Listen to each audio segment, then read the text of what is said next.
yapmadılar yani. Domatesin salatalığı yazmış tadı yok. Greenpeace örgütünün araştırması çarpıcı sonuçları çıkardı ortaya. Market ve pazarlarda Remzi Bey, domates, buyurun. salatalık ve yeşil biberin %15'inde kullanılması Engin Bey, olan pestisit buyurun. kalıntısına rastlandı. Murat Bal. Evet. Doğru mu? Doğru. Mersin 2. Ceza Mahkemesi tarafından sistemde aranmanız bulunmaktadır.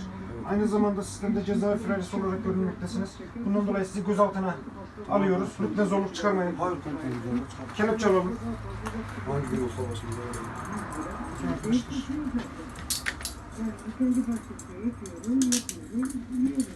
Pestisit kalıntısı vücuda yavaş yavaş yayılıyor. Uzun süre maruz kalındığında nörolojik hastalıklara hatta İyi akşamlar. İyi akşamlar. belirtmeyi mecburen